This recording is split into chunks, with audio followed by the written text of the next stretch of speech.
ótima tarde para você. Começa agora o Boletim Legislativo. Aqui você fica muito bem informado com as principais notícias da Câmara e de São José dos Campos. Nesta quarta-feira, 10 de dezembro de 2025, vamos falar da segunda reunião extraordinária realizada pela Comissão de Meio Ambiente. SP50 também é pauta. Motoristas que utilizam a via esperam obras de modernização para que a estrada fique mais segura. Ligue 180 completa 20 anos. Principal canal de proteção à mulher prestou mais de 16 milhões de atendimentos em 2 décadas. E mais, fique com a gente. E ontem os vereadores realizaram mais uma sessão de Câmara. Confira no balanço quais assuntos foram debatidos em plenário. Entre os mais de 300 documentos para a apreciação dos vereadores durante a 70ª sessão do ano, estavam cerca de 160 indicações com pedidos diversos. Eram solicitações de melhorias como manutenção em estradas, limpeza urbana, troca de lâmpada, instalação de playground em praças e áreas verdes e a ampliação de linhas de ônibus. Entre os requerimentos, destaque para cobranças nas áreas da saúde, segurança, assistência social, além de pedidos de informações sobre um projeto enviado pela Prefeitura que prevê alterações no plano de carreira dos professores municipais. Durante o pinga-fogo, período em que os parlamentares vão à tribuna para debater assuntos de interesse público, o primeiro orador, o vereador Roberto Chagas, debateu em plenário o tema da causa animal. Em um vídeo, ele apresentou o trabalho de protetores e as dificuldades da função. Chagas cobrou mais atenção do poder público com a causa e defendeu a criação de canais para agilizar o recebimento de denúncias e atendimento de ocorrências. Quem também fez uso da tribuna foi a vereadora Juliana Fraga. Ela criticou um projeto em tramitação enviado pelo Executivo que prevê alterações no plano de carreira dos professores municipais. Segundo Juliana, a proposta não contempla as reivindicações da categoria. A parlamentar também fez denúncias sobre a terceirização do serviço de coleta de lixo. No tema da luta pelo fim da violência contra a mulher, a vereadora Amélia Naomi destacou a mobilização nacional convocada para romper o ciclo de violência doméstica e sexual e garantir a punição dos agressores. A vereadora apresentou diversas notícias de jornais nacionais que divulgaram tristes casos de feminicídio e tentativa de feminicídio. Vídeos sobre o tema ainda foram exibidos em plenário. E o spot foi o assunto do vereador Marcão da Academia, que também fez uma prestação de contas das ações de fiscalização realizadas na área. O parlamentar ainda aproveitou a oportunidade para parabenizar atletas de diversas categorias que representaram São José dos Campos em competições de boxe, futebol, jiu-jitsu, judô, ginástica rítmica e tênis. As sessões da Câmara são realizadas todas as terças e quintas, com transmissão ao vivo a partir das 4 horas da tarde. Você pode acompanhar os trabalhos em plenário na íntegra, no nosso canal do YouTube. A Comissão de Meio Ambiente realizou reunião extraordinária nesta terça-feira. Os vereadores discutiram sobre um projeto de lei do Executivo que trata sobre movimentação de terra no município. A reunião extraordinária da Comissão de Meio Ambiente da Câmara contou com a presença dos vereadores Tomás Henrique, Amélia Naomi e Carlos Abranches. O encontro foi marcado pela discussão do projeto em tramitação enviado pela Prefeitura que autoriza a realização de alterações topográficas em terrenos do município.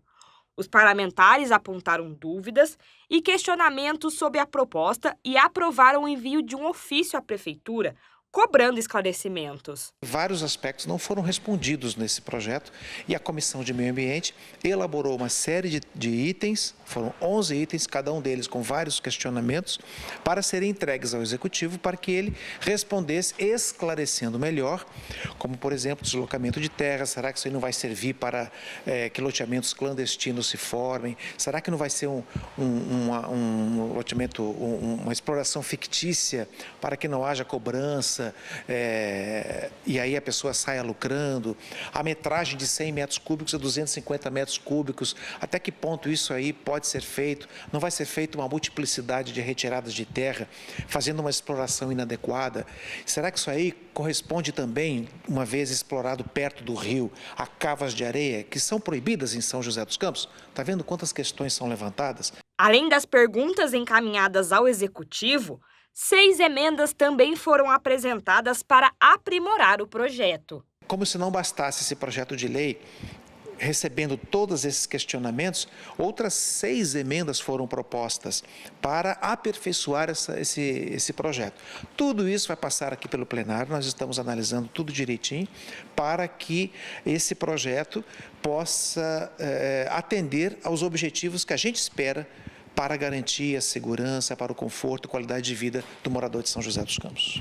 Ainda durante a reunião, os vereadores discutiram a possibilidade de realizar uma visita ao CCZ, o Centro de Controle de Zoonoses da cidade, para apurar supostas denúncias de maus-tratos aos animais resgatados no município. Estamos atrás de uma data em comum antes do fim do ano para poder ver a situação, para sugerir em plenário a regularização e os cuidados necessários para que aqueles que estão cuidando dos animais sejam devidamente remunerados, a alimentação seja garantida para os animais, porque as festas estão chegando, tem foguetório, o animal não gosta de foguete perto, ele pode ficar estressado, tudo isso gera confusão, gera conflito. Se não tiver uma pessoa cuidando, com a devido acolhimento, apoio, fica difícil. Então, tudo isso nós temos que olhar. Ao final do encontro, o vereador Abranches fez um balanço das ações de 2025. Ele destacou as visitas técnicas, os debates públicos e a aproximação com a população ao longo do ano. Segundo o parlamentar, em 2026 o trabalho continua, com foco em transparência e resultados práticos na preservação do meio ambiente da cidade. Somos responsáveis por uma comissão. Qual é o valor dessa comissão no meio das outras 6 comissões? Nós damos o valor de 100%. É muito importante como qualquer outra, até porque essa é a grande pauta do ano que vem. Quem abraça essa causa do meio ambiente tem grande chance de marcar a história de São José dos Campos. E esse é o nosso propósito, fazer com que a cidade, com que você, eleitor, fique atento e sabendo que nós estamos olhando para a qualidade do ar, para a qualidade da água, para a qualidade da cobertura arbórea da cidade, para cuidar das árvores, sugerir plantio e não retirada das árvores. Tudo isso está dentro do nosso escopo. E a gente garante que vai continuar cumprindo essas tarefas. Continuamos o jornal com a nossa previsão. Será que o tempo continua fechado? Vamos ver. Hoje, quarta-feira, a tarde será de muitas nuvens e pode chover um pouco. À noite, o tempo estará firme, temperatura máxima de 28 e mínima de 20 graus. Para amanhã, quinta-feira, não há probabilidade de chuva. Sol entre muitas nuvens durante o dia com períodos de céu nublado. À noite permanecerá com muitas nuvens no céu, máxima de 29 e mínima de 20 graus Celsius. A rodovia SP-50 é muito importante para os joseenses. A estrada é a principal via entre São José dos Campos e Monteiro Lobato, mas o alto fluxo de veículos e a falta de acostamento tornam o trajeto perigoso.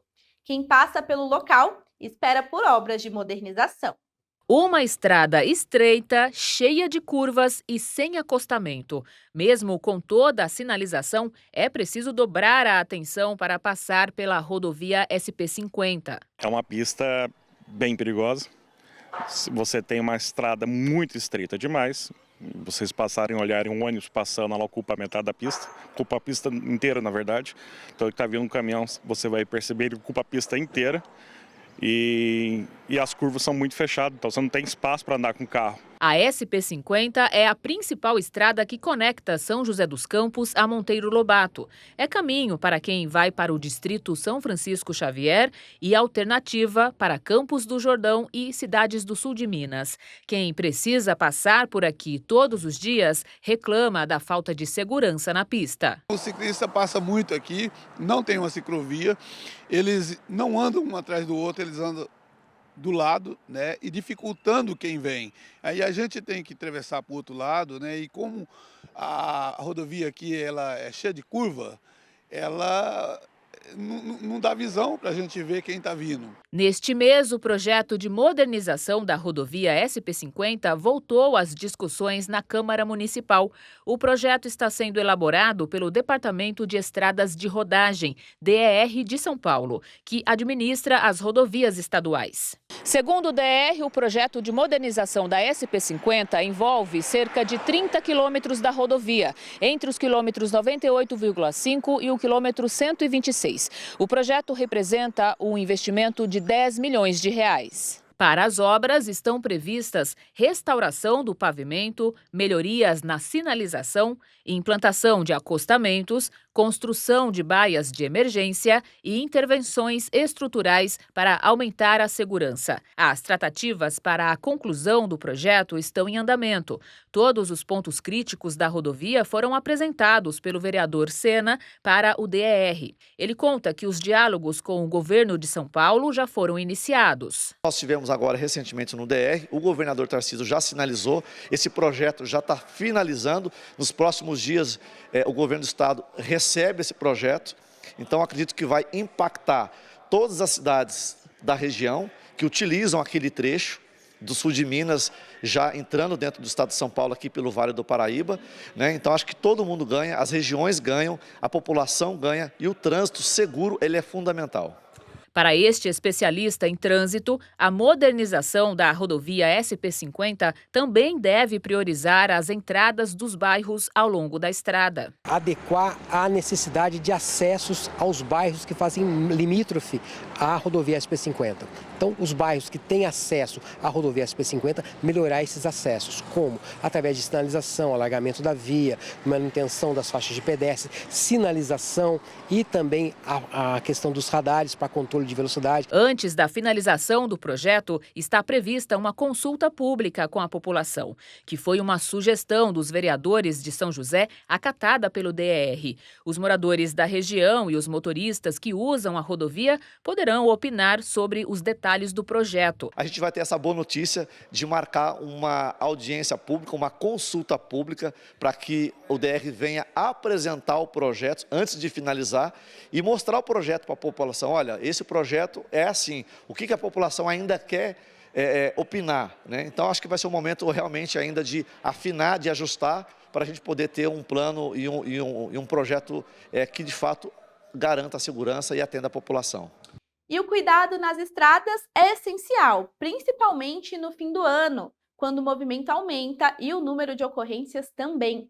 E um fator que contribui para isso é dirigir em estado de sonolência. De acordo com a Associação Brasileira de Medicina do Tráfego, a Abramet, 42% dos acidentes de trânsito no Brasil são causados pelo sono. Sono e direção não combinam. E o seu Flávio sabe muito bem. O aposentado que adora viajar já passou por situações de atenção. Precisou interromper o trajeto de uma viagem para não ceder ao cansaço. Eu tenho um problema de insônia, já um problema, posso dizer, crônico, e faço tratamento. E já teve ocasiões em que eu tive que me deslocar, quando durante o percurso eu tive que parar o carro, dar uma descansada, porque senão o acidente é líquido e certo. De acordo com a Associação Brasileira de Medicina do Tráfego, a Abramet, 42% dos acidentes de trânsito no Brasil são causados pelo sono. De acordo com esta representante da associação, dirigir em estado de sonolência pode causar no corpo reações parecidas com as de quem está sob o efeito de álcool ou drogas. A atenção fica diminuída, os reflexos ficam lentificados, a pessoa começa a ficar... O raciocínio também fica mais lento, e isso é comparado realmente a como se uma pessoa tivesse ingerido quantidades moderadas de álcool, porque é a mesma sensação, é a mesma resposta do organismo para o sono quanto para o álcool nesse sentido. E as viagens de fim de ano também contribuem para o aumento no número de ocorrências relacionadas ao sono. Segundo a Polícia Federal, nesses momentos é preciso redobrar a atenção, principalmente ao dirigir por rodovias, já que os limites de velocidade são maiores do que os permitidos dentro do perímetro urbano. O motorista, para ele pegar a viagem, então pegar a direção aí, seguir viagem, principalmente trechos prolongados, ele tem que estar descansado. Então é necessário que ele descanse um tempo de antecedência para poder ter atenção melhor aí quando estiver transitando nas rodovias. E a orientação para descansar serve tanto para motoristas que estão a passeio como para os que estão trabalhando. No caso dos profissionais, o tempo de descanso precisa ser respeitado de acordo com a legislação. Existe uma legislação que obriga eles a manter um período de descanso dentro de 24 horas. Então, ou seja, dentro de 24 horas, o motorista tem que ter 11 horas de descanso ininterruptas. Então, parar o veículo 11 horas ali sem rodar com o veículo, a não ser que tenha outro motorista que rode. Mas o motorista sem dirigir durante 11 horas. A orientação da Polícia Rodoviária Federal é de que, se os motoristas notarem que estão sonolentos, o ideal é fazer uma parada de pelo menos 30 minutos para tirar um cochilo. Vai pegar a rodovia, fazer o planejamento da sua viagem. Então, saber os pontos de apoio, de parada e planejar aí dentro aí de no máximo 2 horas e meia, fazer uma parada para poder descansar, para poder tomar um ar. E isso é muito importante porque o sono, ele tira muito reflexo dos motoristas na rodovia e com certeza é causa de muitos acidentes e muitas ocorrências. Depois de ter quase cochilado no volante, o seu Flávio passou a planejar melhor os pontos de descanso das suas viagens. Para ele, se for possível ter algum outro motorista no carro para dividir o volante, melhor ainda. A princípio sou eu que dirijo, mas sempre que tem a opção de levar alguém, eu levo, porque você já viu, né? A gente precisa ter uma segurançazinha. O Brasil enfrenta uma realidade assustadora de violência contra a mulher. A cada nova pesquisa, os índices alarmantes deixam mais claro a urgência de serviços de proteção. O Ligue 180, Central de Atendimento à Mulher, é o principal canal de denúncia e acolhimento às vítimas. Em 2 décadas, a central prestou mais de 16 milhões de atendimentos. Nos 10 primeiros meses de 2025, o número de ligações para o serviço subiu 33% em comparação com o mesmo período do ano passado. No Boletim Entrevista de hoje, vamos entender como esse atendimento funciona na prática e a importância dessa ferramenta na proteção às mulheres.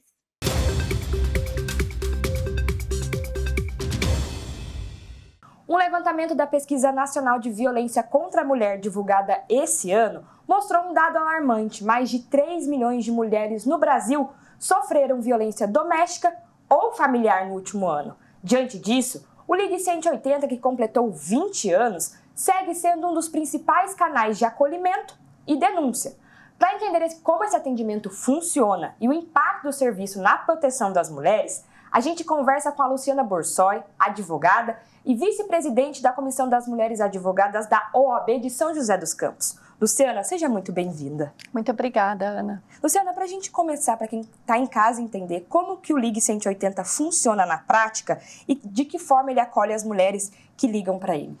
Então, o Ligue 180 ele é um canal de atendimento especializado de escuta, tanto das mulheres que estão passando por uma situação de violência, quanto de pessoas, né, que sabem, que têm conhecimento de alguma mulher, uma vizinha, uma familiar, uma amiga, que esteja passando por uma situação de violência. Esse Ligue 180 ele tem pessoas capacitadas para ouvir e dar os direcionamentos necessários. Você comentou sobre as orientações. Que tipo de principais de orientação e encaminhamento para quem liga no 180 recebe e oferece às vítimas aí de violência? Via de regra, o Ligue 180, quando ele recebe uma denúncia de alguma mulher que está em situação de violência, ele vai acionar os órgãos de proteção da rede, né, que faz a proteção à mulher, e esses órgãos especializados, eles vão entrar em contato com essa mulher, vão fazer a abordagem da forma correta, né, para que, se for o caso, ela seja encaminhada, ela seja direcionada para os órgãos que vão fazer ali os atendimentos necessários.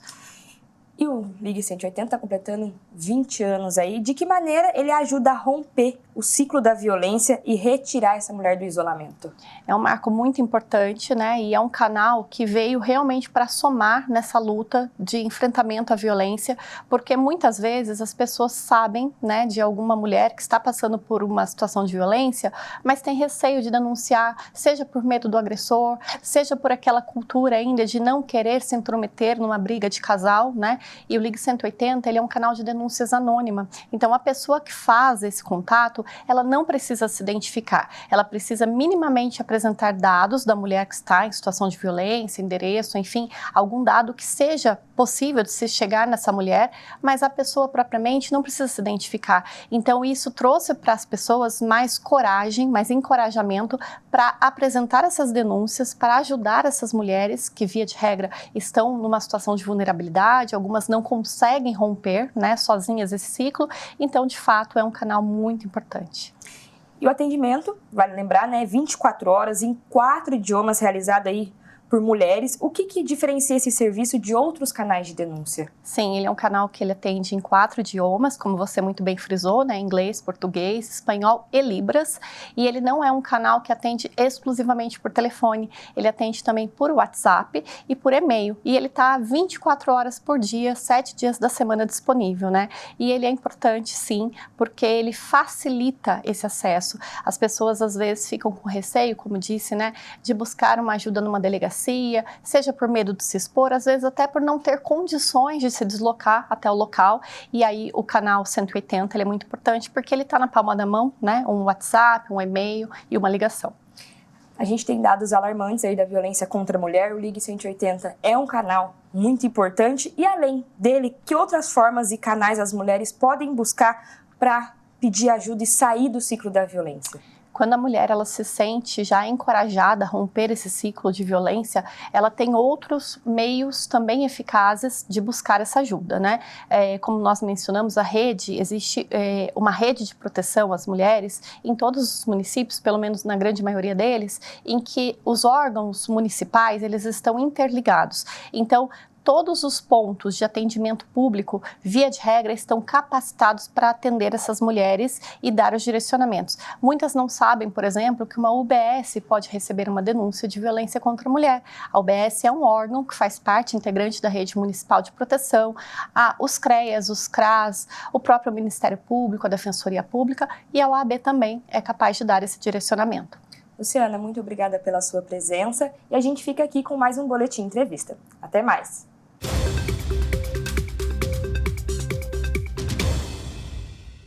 Como vimos, o Ligue 180 é uma importante ferramenta de defesa à mulher. E diante do aumento nos indicadores de violência de gênero, o Estado de São Paulo amplia a rede de proteção. SP Mulher reforça o protocolo Não Se Cale e lança ações do Plano 21 Dias. Quem traz mais detalhes sobre essas ações para a gente é a repórter Érica Zusa. Oi, Júlia, boa tarde para você que acompanha o Boletim Legislativo. Olha, os números dos feminicídios no país seguem alarmantes. De acordo com o Mapa de Segurança Pública de 2025 do governo federal, 4 mulheres são assassinadas por dia no Brasil. Desde 2020, há um crescimento gradual. Os dados apontam 1.355 vítimas em 2020, 1.359 em 2021, 1.451 vítimas em 2022, 1.449 mulheres assassinadas em 2023 e 1.459 mulheres assassinadas em 2024. Com os recentes casos graves de feminicídios registrados no país, o governo decidiu intensificar as ações da rede de proteção, com a ampliação do protocolo Não Se Cale, agora para ambientes como academias e centros acadêmicos, e o lançamento de ações do Plano 21 Dias. Todos esses trabalhos serão coordenados pela Secretaria da Mulher do Governo de São Paulo. O protocolo Não Se Cale é uma lei que foi sancionada em 2023 e ela tem 2 objetivos básicos. Primeiro, colocar dentro dos bares, restaurantes e casas noturnas um cartaz explicando ali tudo que tem de atendimento, todas as portas de entrada de atendimento, tudo que a mulher precisa, mostrando o sinal mundialmente conhecido de pedido de socorro para as mulheres, que tem obrigatoriamente que estar dentro desses locais. Esse é o protocolo Não Se Cale, que aí nós começamos. Eu assumi a secretaria em 2024, em abril de 2024, e nós resolvemos ampliar a divulgação desse trabalho. Então, nós fomos atrás dos transportes por aplicativo e colocamos as plaquinhas de acrílico, mostrando ali toda a situação do protocolo Não Se Cale, tudo dentro dos transportes por aplicativo, e muitos motoristas começaram a fazer os cursos também, e isso para a gente foi muito importante. Fomos atrás das parcerias, como, por exemplo, as academias de ginástica, estão colocando dentro das suas academias o cartaz para mostrar que existe o sinal mundialmente conhecido, as portas de entrada de atendimento para as mulheres vítimas de qualquer tipo de violência. Conversamos também com o CROSP, que é o pessoal da odontologia, que estão colocando nas clínicas. Também a academia de ginástica, o pessoal da fisioterapia, também fizemos uma parceria com todo o pessoal da fisioterapia que está colocando em clínica, está levando para os atendimentos. Então, assim, aumentamos o máximo a divulgação desse trabalho, dessa lei, que vai ser fiscalizada pelo PROCON e etc. e tal. Então, buscamos aí a parceria com a sociedade civil. Vamos mudar de assunto e falar de oportunidade? O Pátio de São José dos Campos está com diversas vagas abertas nesta quarta-feira. Confira na nossa agenda de serviço. O PAT, Posto de Atendimento ao Trabalhador de São José dos Campos, tem oportunidade de emprego para ajudante de cozinha, ajudante de embalador, ajudante de lavador de automóvel, ajudante de obras, ajudante de pizzaiolo, analista de negócios, analista de recursos humanos, atendente balconista, atendente de lanchonete, auxiliar administrativo, auxiliar de cozinha, auxiliar de enfermagem, auxiliar de lavanderia, auxiliar de limpeza, barista, biomédico, consultor de vendas, corretor de imóveis, dedetizador, eletricista de instalações, jardineiro, lavador de automóveis, mecânico de manutenção de máquina industrial, montador de andaimes, operador de empilhadeira, operador de teleatendimento ativo, pedreiro, pizzaiolo, promotor de vendas, repositor de mercadorias, servente de obras, vendedor interno. Ainda há vagas para pessoas com deficiência no cargo de operador de teleatendimento ativo. Para se candidatar é fácil, é só comparecer ao PAT levando RG, CPF, carteira de trabalho e cartão cidadão. O PAT fica na Praça Afonso Pena, 175, no centro da cidade. E no mundo dos negócios, a opinião do cliente vale ouro. E hoje, com as redes sociais, ela está cada vez mais pública e se torna uma das principais fontes de decisão para atrair novos consumidores. No quadro Empreende Sebrae de hoje, vamos entender como usar os comentários de forma estratégica para fortalecer o negócio.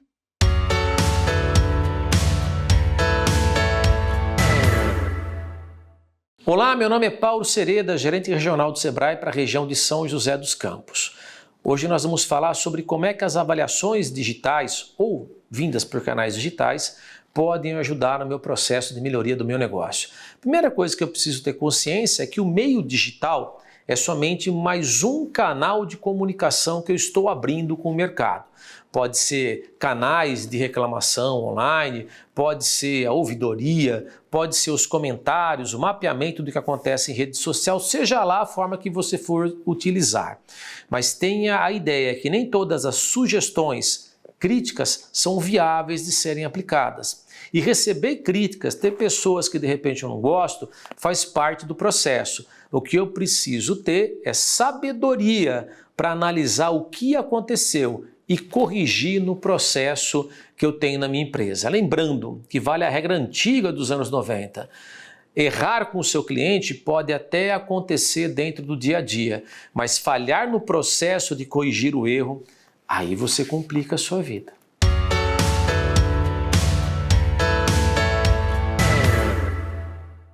Fim de mais um Boletim Legislativo, muito bom ter sua companhia por aqui. Se gostou de alguma reportagem e quiser rever, é só acessar nosso canal do YouTube, @TV Câmara SJC. Amanhã estou de volta aqui e eu te espero. Até lá!